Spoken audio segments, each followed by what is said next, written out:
A saúde é o seu bem mais valioso. Depois que tudo passar, você fará novos planos. E para realizar todos, uma vida saudável é essencial, hoje e no futuro. Por isso, o Apvida vai estar ao seu lado sempre.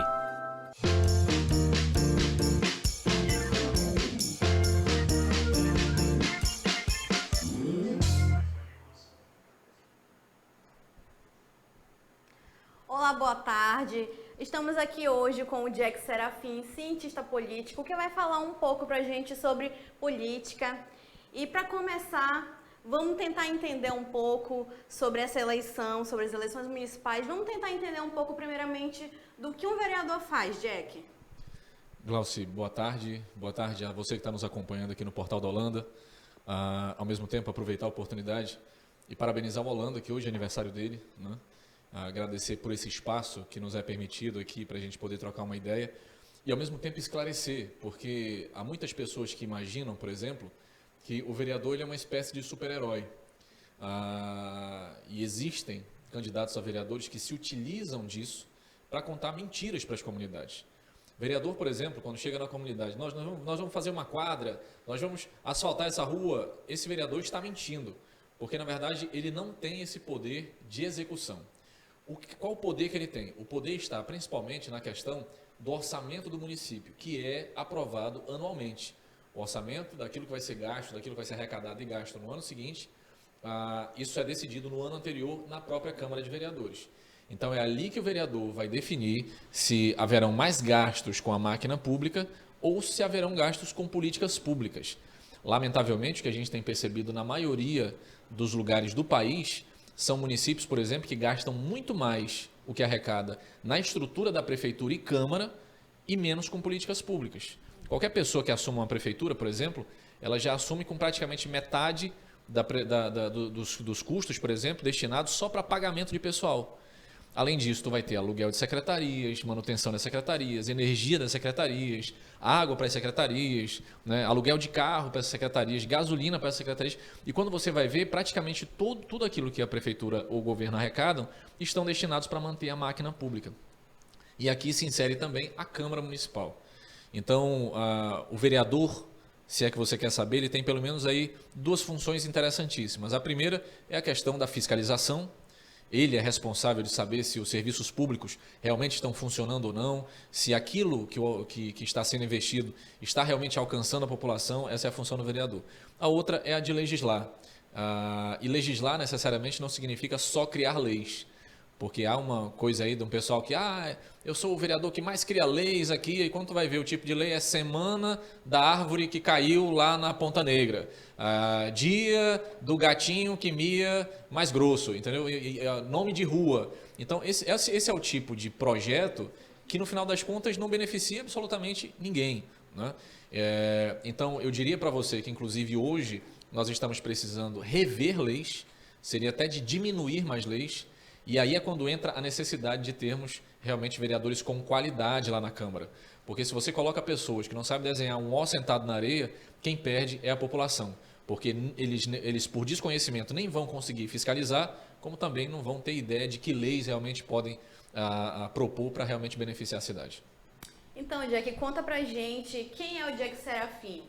Não tem parentesco com a família Serafim. Mais ou menos. É um cientista político. Conta pra gente da onde que surgiu esse interesse por política. Perfeito. Realmente o sobrenome Serafim, né, aqui em Manaus, ele é muito associado ao ex-prefeito Serafim Correia. Mas, na verdade, eu não tenho parente político. Não tenho nem parente político. Também não sou filho de empresário que tenha contrato com a prefeitura. Eu não tenho. Pelo contrário, o Serafim ele é uma homenagem para o meu avô. Quando meu pai sabe, por exemplo, que eu vou nascer, ele desaparece no mundo e quem tem que segurar a onda mesmo é a minha mãe. E a referência que eu vou ter de pai vai ser o meu avô, seu Nenel, que era seringueiro, um homem do mato, que não sabia ler nem escrever, mas de uma sabedoria assim fantástica. Meu avô cobrava a gente, Glauci, por coisas assim. Ele tinha uma frase que ele dizia: filho, a sua palavra precisa ser como um tiro. Pense bem antes de dar a sua palavra, que depois que você der, você não pode voltar atrás. E ele cobrava isso da gente. Então, assim, você vai lavar a louça? Se eu dissesse, vou lavar a louça, eu tinha que lavar. E ele cobrava realmente, não porque tinha que lavar a louça, mas porque eu dei a minha palavra. Então ele cobrava realmente isso e eu vou me formar nesse sentido. E meu avô queria ter um filho homem para ajudar ele na estrada da seringa, porque ele achava muito pesado para que as filhas pudessem fazer isso. Só que meu avô teve 7 filhas, né, e nem um filho. Então o que ele faz? Ele decide deixar o seringal, de onde ele morava, vai para a cidade grande para que as filhas pudessem estudar, serem professoras, porque ele acreditava que se elas fossem professoras elas não seriam enganadas como ele foi. E quando ele entrega o último canudo de nível superior para a última filha, ele volta para o mesmo seringal de onde ele saiu e é onde ele vai falecer. Então, meu avô hoje ele é falecido, mas eu faço questão de trazer comigo o sobrenome dele para lembrar a responsabilidade que eu tenho com o legado do meu avô, com a história dele, com a história de dignidade, de honestidade, do homem simples, mas muito correto naquilo que fazia. E eu realmente trago com isso para me lembrar que eu não posso falhar na missão que eu estou assumindo de ser uma pessoa pública, né? E de fato me formei em ciência política, sou filho de professora, minha mãe, quando me viu nascer, disse assim, meu Deus do céu, nasceu feio, vai ter que estudar mesmo. Então ela botou realmente a gente para estudar e isso me abriu algumas portas, né? Como eu falei, me formei em ciência política pela UEA, pela nossa UEA, fui orador da minha turma de ciência política, né? Virei consultor de políticas públicas. Geralmente quando você vê na televisão plano de governo do fulano de tal, geralmente não é o candidato que faz isso, são técnicos como eu que desenvolvem essas pesquisas. E a minha maior frustração sempre foi desenvolver esses planos de governo e a pessoa ganhava e esquecia esse plano de governo, deixava de lado, coisas que podiam mudar a vida das pessoas. Então hoje, ao vir candidato a vereador de Manaus, de uma certa forma, eu posso agora dar voz para tudo que aquilo eu sempre defendi, sem ter que esperar os demais. Só que eu nunca tive plano de ser político. Apesar de toda a experiência, apesar de todo o conhecimento, eu nunca quis ser político. Eu sou parte de uma geração, você faz parte dessa geração, que não quis saber muito de política. A gente preferiu estudar, a gente preferiu cuidar da nossa própria vida, né, montar a nossa própria família, enfim, e não quis saber muito da política. Mas o problema é que no momento em que nós fizemos isso, nós permitimos com que bandidos disfarçados de políticos entrassem no processo eleitoral, vencessem as eleições e transformassem a nossa vida em um inferno. Não é possível, Glauci, dizer para você que hoje nós nos sentimos representados. Se você passa da Ana Braga para lá, você já começa a ver uma outra cidade, uma outra Manaus.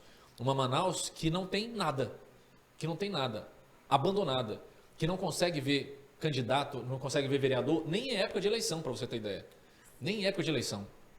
E o vereador, como um todo, ele é o meio de campo entre o prefeito e a comunidade. Se existe esse ato, se existe esse vazio, a comunidade não consegue chegar com o prefeito não consegue chegar com a comunidade. E o prefeito acaba imaginando, cercado ali daquela famosa cerca de Jurubeba, que está tudo bem, que Manaus está funcionando, enquanto na verdade ainda existem pessoas, por exemplo, que estão tendo que viver entre esgoto, sem ter onde morar, passando por todas as dificuldades do mundo, e é isso que nós temos enfrentado. Então, eu vou entrar dentro desse processo no momento em que eu tenho que entrar num embate contra o governo do Estado. Fui eu quem denunciei a falta de EPIs nos hospitais. O governador decidiu me processar, dizendo que isso era mentira, como está acontecendo demais durante esse período da eleição. Jornalistas, comunicadores, pessoas comuns mesmo, têm colocado algumas coisas e vem um e diz do nada, é fake news. E a justiça vai, tá bom, então se é fake news, é fake news. Não, não é. Tanto é que pouco tempo depois veio para cá o Fantástico, o Cabrini, a própria justiça determinou que o governo do estado, inclusive o município, disponibilizasse EPIs nos hospitais porque estava faltando. Os enfermeiros, médicos gravando vídeo dizendo nós vamos morrer aqui porque não tem equipamento para que a gente possa fazer isso. Mas o governo lá atrás foi e me processou. Fui a única pessoa no Brasil proibida de citar a palavra Covid. Se eu digitasse no meu Facebook, eu era multado num valor absurdo. E aí eu tive que realmente recorrer. Fui para a segunda instância. O meu direito de falar foi devolvido, então, ou seja, eu fui censurado, ainda teve isso. Mas o que me faz decidir entrar no processo político é quando eu tenho que lutar pela vida da minha esposa. A Luana pegou Covid, 25% do pulmão dela foi atingido. Uma madrugada ela acorda sem conseguir respirar, dizendo, filho, cuida do nosso neném porque eu vou morrer. Ali ela já estava se despedindo. E assim, não, isso não vai acontecer. E inicia aquela luta, enfim. E naquele turbilhão de coisas acontecendo na minha vida, é que eu decido, digo não, eu preciso parar de resistir, preciso colocar minha vida à disposição das pessoas que não têm voz e quero ser a maior dor de cabeça desses bandidos que roubaram a saúde. Então, o que me motiva para isso é justiça. É justiça. Eu estava quieto no meu canto, eu estava calado no meu canto, defendendo aquilo que era certo. Até que um grupo de bandidos decidiram chamar uma pessoa correta de mentirosa e eles achando que iam me fazer medo, mandando a polícia em casa, mandando que eu comparecesse em delegacia, acharam que iam me fazer medo, mas na verdade eles despertaram um leão. E eu não quero sossegar enquanto eu não permitir que Manaus passe a ter voz, que Manaus passe a ter vez. Já chega dessa história da gente colocar o nosso destino nas mãos de pessoas despreparadas, de bandidos disfarçados de políticos que estão roubando os nossos sonhos e estão destruindo tudo aquilo que a gente imaginou de bom para essa cidade. Até porque é na hora da necessidade que a gente percebe como a nossa cidade está abandonada, né? Não só a nossa cidade, mas como o país num todo. A gente viveu uma pandemia, a saúde há anos vem enfrentando crises. E é nesse momento que a gente percebe como até hoje ninguém criou nada para tentar ajudar as pessoas, a tentar amenizar uma crise como essa, né? Tudo bem que uma pandemia, acho que ninguém está preparado para enfrentar isso, né? Mas, tipo, o mínimo deveria ser feito. A gente teve que lutar muito para conseguir esse mínimo. Sim. E aproveitando que você falou que você é filho de professores e a sua esposa ficou entre a vida e a morte, infelizmente, né? O que você vê hoje em dia que pode ser feito para melhorar? Qual é a tua luta? Olha, eu gostaria de resumir as minhas defesas numa frase. Eu defendo menos gastos com a máquina pública e mais políticas públicas. É aquela história, a gente precisa reduzir aquilo que é gasto com a máquina, com a prefeitura, com a Câmara, acabar com essa história do povo de Manaus ter que pagar aluguel de carro para vereador. Olha o absurdo, nós pagamos aluguel de carro para vereador, enquanto a colônia Antônio Aleixo ainda não tem água. E eu estou falando da colônia Antônio Aleixo, que fica do lado do rio, Encontro das Águas. Uma comunidade do lado do rio não tem água, olha a vergonha. Mas nós pagamos aluguel de carro para vereador. Durante a pandemia, mês de maio, Glauci, Câmara fechada, tudo fechado, nada estava funcionando, ápice da pandemia. Teve um vereador que teve a coragem de apresentar uma fatura de R$7 mil de combustível. A menos que esse cara estivesse servindo de ambulância pela cidade, pegando gente doente e levando para o hospital, não faz sentido esse tipo de gasto. E aí você vai fazer um cálculo rápido, são 41 vereadores, soma esse gasto de 7 mil com mais 9 mil de aluguel de carro, vai dar uma média de uns 300 mil reais que vão embora todos os meses com luxo para vereador. Você pega esse mesmo valor, transformando em bolsas de R$500 para que o jovem possa ter uma primeira oportunidade, isso abriria vaga para 600 jovens terem a oportunidade de primeiro emprego, seja na prefeitura ou na Câmara. Então você vê que uma economia pequena aqui, só mexendo aqui na Câmara, só essa economia já abriria vaga para 600 pessoas terem uma oportunidade de trabalho inicialmente. É disso que nós estamos falando. Quando a prefeitura, quando a Câmara destina os recursos da população para aquilo que não é necessário, para aquilo que não é importante, pessoas entram no desespero. Glauci, Manaus, por exemplo, Manaus tem mais de 2 milhões de habitantes. Desses 2 milhões, o IBGE vai apontar que em torno de 500 mil, 600 mil desses habitantes têm carteira assinada e o restante, mais de 1,5 milhão de habitantes, estão na informalidade ou estão desempregados. Isso é um campo aberto para a criminalidade, assediar essas pessoas, mas também um campo aberto para o desespero. Você vai ver, por exemplo, o aumento do índice de pessoas com depressão. Essas pessoas com depressão são pessoas que estão batendo nas portas, tentando conseguir um emprego, por exemplo, e estão encontrando essa porta fechada. E os boletos estão chegando em casa, você tem que comer, você tem que pagar a luz, você tem que pagar diversas coisas, e você não consegue, você entra no desespero. E você vai ver que boa parte das pessoas que estão com depressão são jovens. São jovens. Eu gosto de citar uma música do Renato Russo, se eu não me engano é Aloha, que ela diz o seguinte: a juventude é rica, a juventude é pobre, a juventude sofre e ninguém parece perceber. Porque boa parte desses políticos que estão aí acham que para a juventude é bola, é campo, é quadra, não sei o quê. Não, isso é política de esporte. Política para a juventude é emprego. Glauci, hoje eu estou disputando uma vaga para a capital do estado do Amazonas. Uma vaga para vereador da capital do estado do Amazonas. Mas porque lá no meu ensino médio, eu tive a sorte de ter uma mãe professora que, de uma certa forma, forçou para que a gente pudesse estudar. E aí, quando chego no ensino médio, eu passo no processo seletivo do Banco da Amazônia. Vou trabalhar em um banco durante aproximadamente 2 anos. E quando eu saio do banco, todo mundo queria contratar um menino que tinha trabalhado no banco. Ou seja, uma oportunidade que foi me dada lá na minha juventude, lá no início de tudo, abriu portas para mim que, de uma certa forma, abrem portas até hoje. Sim. Mas os meus amigos que estudaram comigo tiveram as mesmas professoras, mesma sala de aula. Muitos deles, eu falo a maioria deles, não tiveram o mesmo destino que eu tive. Um dia desse eu estava tendo que enterrar um amigo que, inclusive, muito bom de bola, fez uma peneira na categoria de base lá em São Paulo, né? Só que não tinha recurso para permanecer por lá, aí decidiu voltar, enfim, teve uma filha, e sem emprego, no desespero, aquela coisa toda, ele pega uma 12, bota na boca, dá um tiro e explode a cabeça dele, sabe? No desespero. Então é disso que nós estamos falando.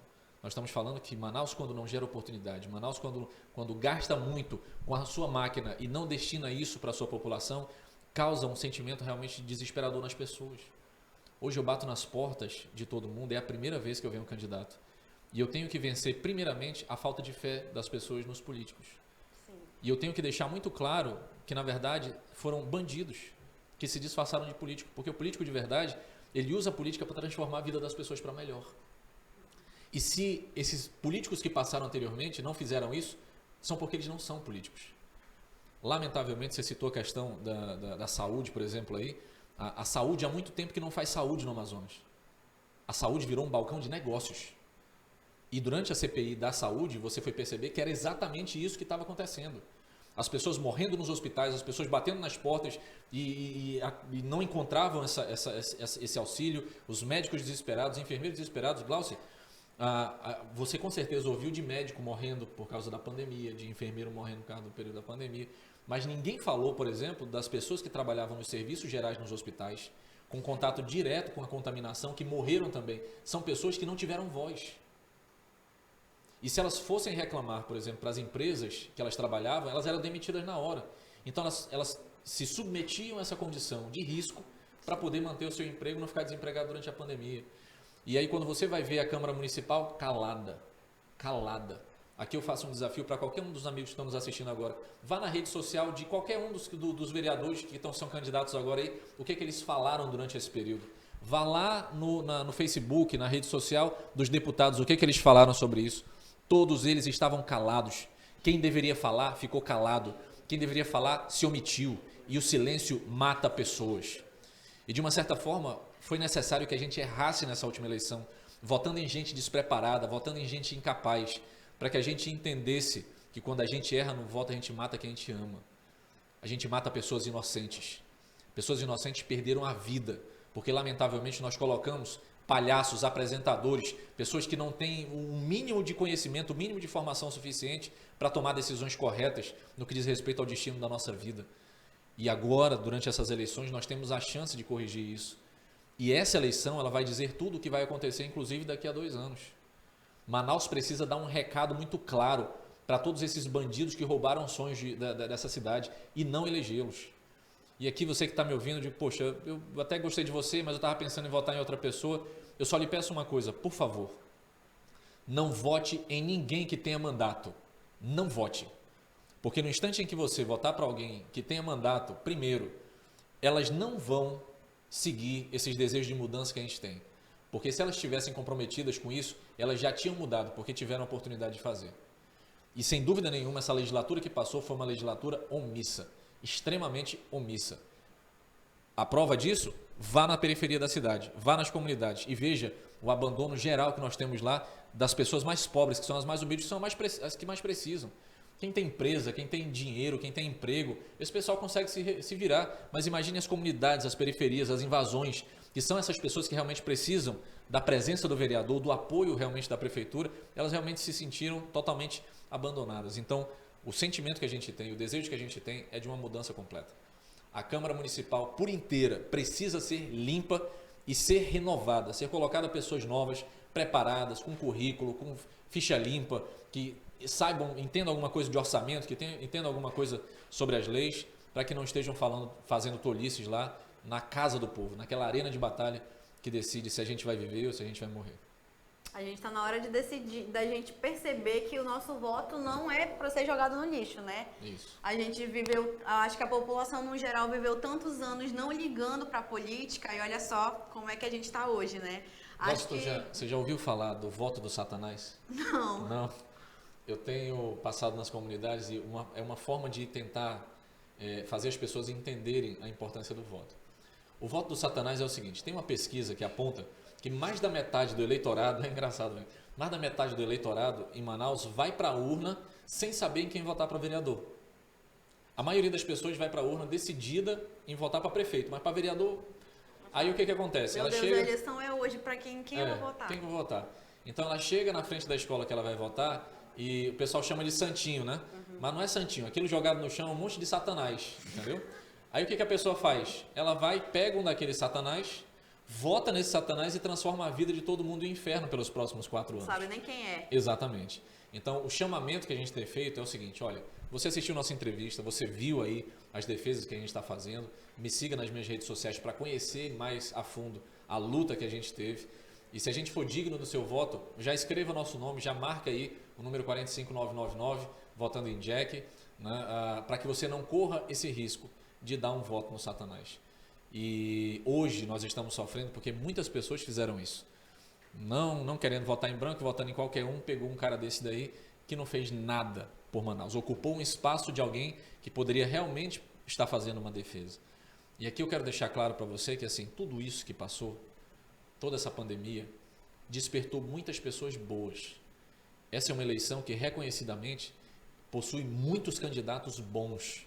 Pessoas com conhecimento, pessoas que representam classes de verdade, pessoas que sabem falar, que têm uma representatividade interessante. Ou seja, sem dúvida essa eleição não é aquela eleição que falta opção, não. Dessa vez tem muitas opções. Homens e mulheres que, assim como eu, passaram por tudo isso, foram despertados a se colocarem no processo e ajudar Manaus a dar a volta por cima. Então, assim, existem muitas oportunidades. E aqui o que eu faço é pedir primeiro oportunidade para mim, né? Estou dentro desse processo não porque eu sonhei em ser político, eu nunca sonhei. Até que eu tive que realmente enfrentar o governador e tive que enfrentar a morte lutando pela vida da minha esposa para decidir assumir essa missão. E aquela velha história, missão dada é missão cumprida. Se o povo de Manaus me der essa missão de ir lá naquela arena de batalha que é a Câmara de Vereadores, defender o seu destino, defender a sua felicidade, a gente vai fazer isso com muita coragem, com muita determinação. E eu não tenho dúvidas de que domingo, que está chegando agora aí, vai ser um dia da vitória, da coragem sobre a covardia. E vai ser ali que a gente vai dar o primeiro recado para esse grupo de bandidos que assaltaram a saúde, de que o tempo deles acabou. Muito bem, Jack. Então é isso, gente. Domingo são as eleições, vote com sabedoria, pesquise a fundo sobre o seu candidato, não vote em fulano só porque ciclano também vai votar nele. Hoje em dia todo mundo tem internet, nem que seja aquela ralada, mas tem. Joga no Google o nome do seu candidato, pesquise o que ele andou fazendo. Se for uma pessoa que está iniciando na carreira, tente conhecer melhor essa pessoa, não jogue seu voto no lixo, vote consciente, porque o seu voto ele pode mudar sim a história do nosso cenário político, pode mudar o cenário, vários cenários da nossa vida, inclusive, porque o seu voto coloca alguém lá no poder e essa pessoa ela vai governar por você, entendeu? Então a gente fica por aqui. Muito obrigado, Jack, por ter vindo aqui. Você já é da casa. Eu que agradeço. Dessa vez eu estou do outro lado, né? Do outro lado. Dessa vez sou eu que estou sendo entrevistado e tratando de um assunto tão sério quanto esse, né? Eu te confesso, para finalizar, que depois desses dias aí de campanha, vendo a realidade das pessoas, você lembra muito bem, eu era uma pessoa muito sorridente, do sorriso fácil, né? Todos os lugares que eu chegava eu estava sorrindo, eu estava feliz, mas eu te confesso que isso parece ter diminuído. Eu não consigo mais ter a mesma empolgação que eu tinha antigamente, depois de ver todo o crime que estão cometendo com o povo de Manaus. E assim, a minha ansiedade não é nem para a chegada de domingo, que é o dia da votação. A minha ansiedade de verdade é para chegar agora fevereiro, que é quando começa a nova legislatura, para que a gente possa dar voz já para todas essas questões que a gente tem acompanhado e tem se comprometido em defender aqui em Manaus, né? E se isso acontecer, eu não tenho dúvidas de que Manaus pela primeira vez vai poder ter realmente um mandato firme, participativo, que sinta orgulho realmente daquilo que nós somos. Eu sou do Amazonas. Um dia me perguntaram, você é de São Paulo? De onde é que você é? Não, eu sou daqui, eu sou do Amazonas. E existem muitas pessoas que, assim como eu, preparadas, capazes, que só precisam de uma oportunidade, só uma chance para que realmente possam fazer a diferença, né? E isso começa a partir do voto popular. É você que vai decidir se nós vamos dar a volta por cima, se nós vamos ter uma Câmara realmente forte ou se, lamentavelmente, a gente vai permanecer como está. Então é isso, gente. Sigam o Portal da Holanda nas redes sociais, no Instagram, no Facebook, no Twitter. #EuNaHolanda, mande sua foto pra gente. As melhores ficam lá no nosso feed. Acompanhe o nosso site e até a próxima. A saúde é o seu bem mais valioso. Depois que tudo passar, você fará novos planos. E para realizar todos, uma vida saudável é essencial, hoje e no futuro. Por isso, o Apvida vai estar ao seu lado sempre.